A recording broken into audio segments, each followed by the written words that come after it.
dans la nouvelle alliance, on ne subit plus les conséquences des péchés des parents. Je répète, dans la nouvelle alliance, on ne subit plus les conséquences des péchés des parents. Je répète, dans la nouvelle alliance, on ne subit plus les conséquences des péchés des parents. On ne subit plus. Sinon, Jésus est venu en vain.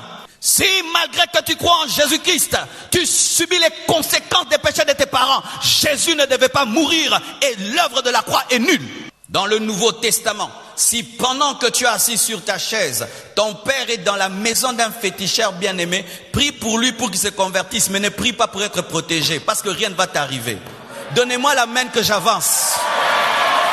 Si on vient te dire, on a vu tes parents, ils étaient dans une loge avec ta photo et ils ont offert au diable de bien-aimer. Ne va même pas intercéder, bien-aimé, rien ne peut t'arriver parce que le sang qu'il présente n'est pas un vrai sang. Dans le Nouveau Testament, lorsque un prophète te dit que nous avons découvert que dans votre famille il y avait des chefs coutumiers, bien-aimés, ça ne va rien te faire, rien te faire. Oh non, j'ai découvert que je suis dans la famille des chefs coutumiers. Et alors, ça fait quoi?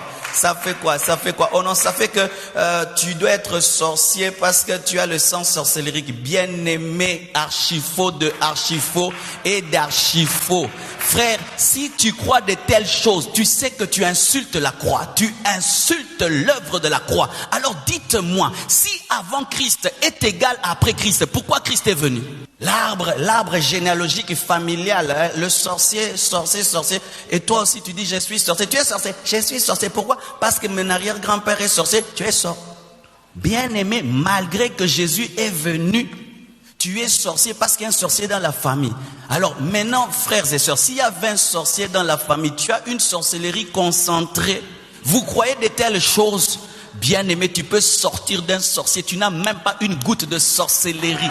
Je dis même pas une goutte de sorcellerie. Et je vais te prouver par les Écritures. On ne dira plus que les parents ont mangé des raisins verts et les dents des enfants ont été agacées. Ça veut dire, si tu manges les raisins verts, ce sont tes propres dents qui s'abîmeront. Je garderai mes dents intactes. Ainsi, frères et sœurs, tout ce que les membres de ta famille font maintenant n'a aucun impact sur toi si tu es en Jésus-Christ.